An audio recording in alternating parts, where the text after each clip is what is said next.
Of course, given its history, you'd expect it's got fantastic Chinese food, and it's got great Portuguese food as well. So you can have your grilled sardines and bacalhau and so forth, your Portuguese cuisine.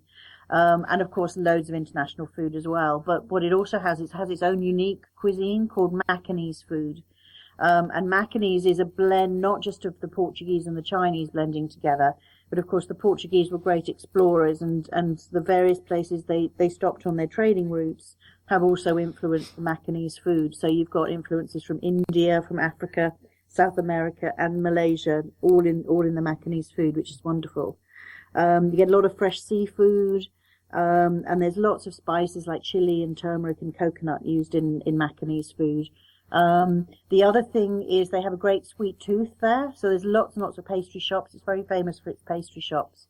So you get things like almond cookies and egg rolls, but probably the most famous snack in Macau actually again comes from the Portuguese heritage, which is the egg custard tarts, the Portuguese egg tarts, which are known as pastéis de nata, and they're absolutely gorgeous. And there's a great British connection with them actually, because one of the most famous places to get the egg tarts in Macau is in the south, at a place called Lord Stowe's Bakery.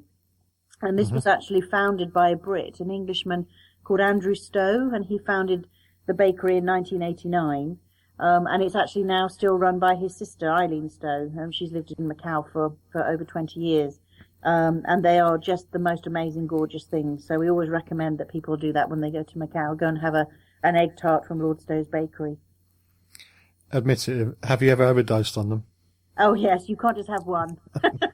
So I'm afraid it's impossible. And I don't actually have a sweet tooth, and I can't resist them. So if you've got a sweet tooth, you're in big trouble. Oh, dear. Oh, dear. I can't be trusted around things like that. No, probably best you don't go then. If you're going abroad by plane, boat, or the family car. If you're going abroad for pleasure or business. There's one essential thing to do before you go. Check the expiry date on your European Health Insurance card. You can renew it up to 6 months before it expires. Visit nhs.uk/healthcare abroad or call 0845 606 2030. Bon voyage! You can follow me on Twitter @holiday_hut. European Christmas markets caused me no end of problems when I was a travel agent, especially the German ones, because I had absolutely no idea how to pronounce the places correctly or the name of the markets. But luckily on this week's show I've got an expert to do all that for me, so I don't have to worry about stumbling over my words. As you know, I have trouble with most words when it comes to this travel show. So we're going to find out a little bit about Christmas markets later. At the moment I'm speaking to Sue Whitehead about Macau. At the beginning of the show I said it's an ideal place for a stopover on the way to Australia. We're now going to find out if it's somewhere we could twin centre with another city, just to have a slightly extended city break. We've always said it's a good place for as an alternative, as a stopover to go to Australia, but where else could you twin centre with it in the local area? What would be a good combination?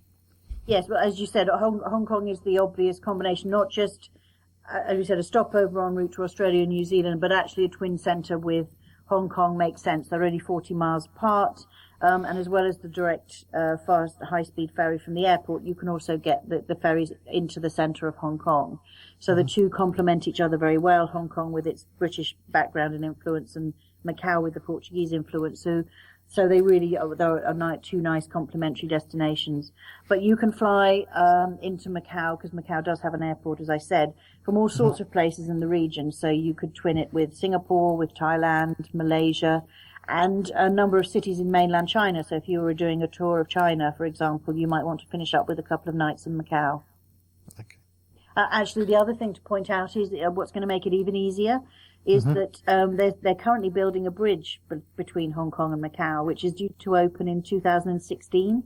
So when that's finished, it's going to be even easier to combine, because you'll be able to drive between Hong Kong and Macau in, we think, around half an hour. So that will make the combination even easier than it is now.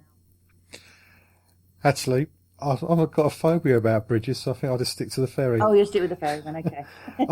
I have no problem with heights and the skywalk really interests me, but for some reason, bridges just do me in. I don't know. Goodness. Oh, okay. Yeah, stick with the ferry then. Yeah, I'm just strange.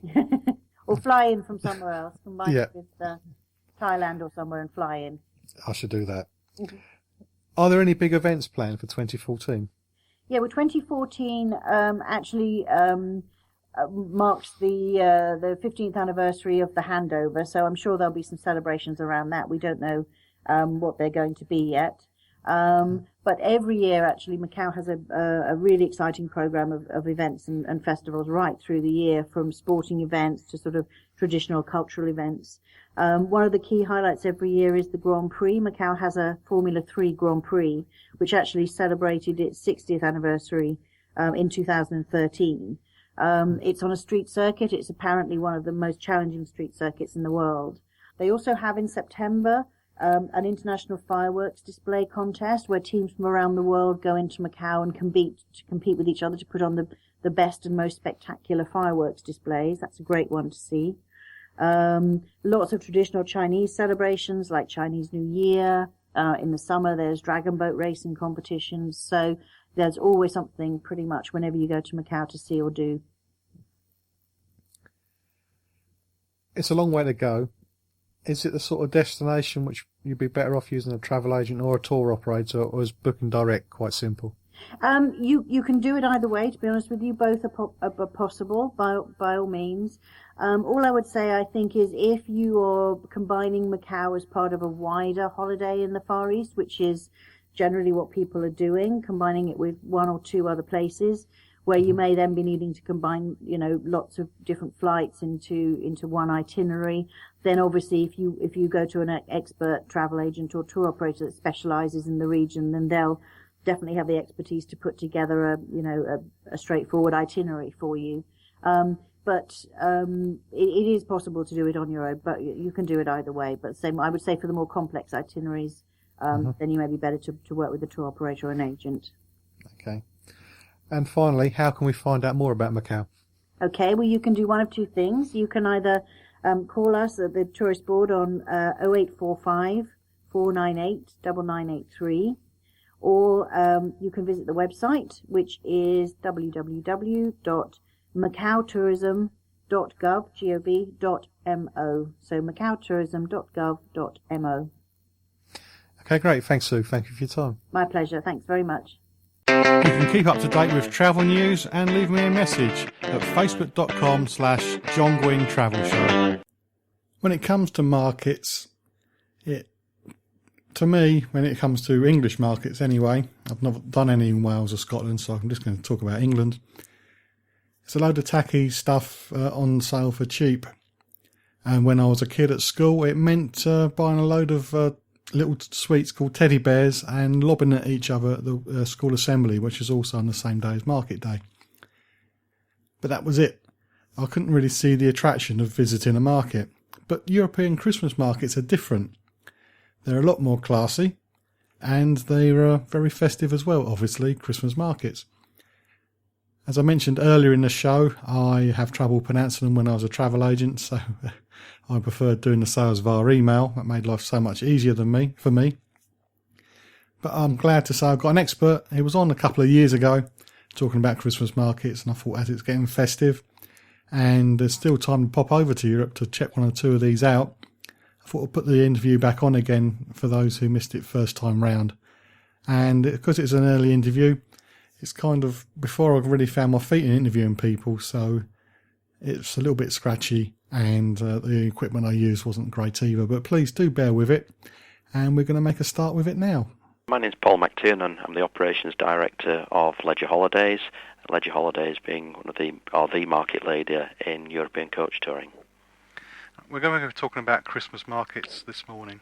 Can you please describe what a typical Christmas market is? Christmas markets have a unique festive atmosphere. Have lots of stalls selling traditional gifts, most of them handmade, with the hustle and bustle and the scent of local food and drinks. They're usually held in the market squares with the backdrop of the town or city's unique architectural style behind them, often the town hall or the cathedral. Which countries would qualify to have in a Christmas market? Oh, there are many of them now, from Austria to Germany, France, Belgium, Luxembourg, Italy, Czech Republic, and there are one or two cities now also here in the UK. Out of all of them, which one has the most markets to choose from? I would say Germany probably has the most. I think they have about 70 to 80 Christmas markets across the towns and cities. The beauty of the German markets is that all of them are slightly different in the way that they're presented or in their appeal. Okay. Which German city has the most popular market out of all that lot? Dortmund and Cologne are probably the largest. Cologne also has the interest of a floating market on the Rhine, and it also plays host to the largest Christmas tree in the Rhineland. Being German, some people might have trouble pronouncing the names. Do you have any tips for people? It does depend on the market and which one you're struggling with. Mm-hmm. If in doubt, you can always check on the internet to look at the pronunciation. But if you go on one of our tours, then your onboard crew will be able to help you with the pronunciation and local knowledge and tips of where to go and where not to go. That's handy. People who listen to my show know I always manage to mess up one or two words, mainly English ones, unfortunately. In terms of food and drink, what are the must-buys at a German market? Well, I think that probably the best known is the mulled wine, which is also locally known as Glühwein. Stollen, which is a rich German fruit and nut loaf, gingerbread, hot roasted nuts, waffles, and of course, if you are in Germany, bratwurst. But unique festive gifts such as hand-painted baubles, candles, jewellery, knitwear, and much more are nice keepsakes to bring back from those places. We've already mentioned about pronouncing the names of the markets. I've recently been in Italy and I don't speak any Italian, so I struggled a little bit. But at a Christmas market, would somebody who just speaks English like me have any problems? I would say not. I mean, the markets have thousands of visitors, a lot of them coming from the UK, and the stall holders, most of them speak enough English, especially when you're trying to buy something. Yeah. Oh, that's handy. I'm quite well versed in pointing. Yeah. If you have children, which markets would they enjoy the most? I think Nuremberg would be perfect as a host as a host of the children's Christmas market. It has an old-fashioned carousel, Ferris wheel, steam train, a lot of things that younger children that appeals to younger children. It also has a nativity scene trail which runs between the two markets. And on the other end of the scale, if it's a romantic trip, which is the best location if you want a little bit of romance? I would say we have a tour that goes to Brussels and Bruges. Mm-hmm. That would be perfect. I mean, Brussels is a very cosmopolitan city, brought to life with local musicians, painters, jugglers, whereas Bruges is a beautiful medieval town with cobbled streets and a network of canals. It's perfect for those romantics amongst us who like to wander around. Plus, with a stay in a 5-star hotel, mm-hmm. What more could you really want? Yeah, that's true. What about you? Do you have a particular favourite? I have a couple, but I guess my real favourite will have to be the one that we go to on our Falkenberg tour. Mm-hmm. The markets there are unique. They're set in the Gemeindegrat caves that were excavated in the town in the Roman times. The illuminations and decorations in the grottos create a wonderful atmosphere. They really are something different. And we mentioned you work for Leisure and you offer tours to Christmas markets. Which is the most popular one that Leisure do?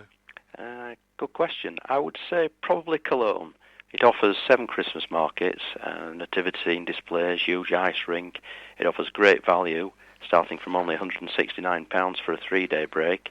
Mm-hmm. If you want to go there for a little bit longer, a 4-day break starts from £209.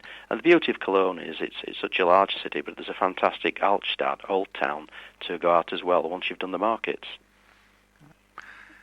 With your multi-centre coach tours, how much space is available for travellers to bring stuff back? Because being in the EU, they don't have to worry about allowances, do they? No, they don't, except it does have to be for personal use. Mm-hmm. And, of course, on any type of transportation, you're limited as to how much you can bring back, mainly because of the space available. But it's never been an issue, especially in our silver service vehicles, providing not wanting to bring the kitchen sink back. Mm-hmm. Okay. Some might assume that these coach tours are for pensioners. Is that the case? I would say not. I mean, we appeal to especially Christmas markets, a real broad range of customers, from couples, mothers, daughters, groups of friends. It's a great time of the year to go away for a short break.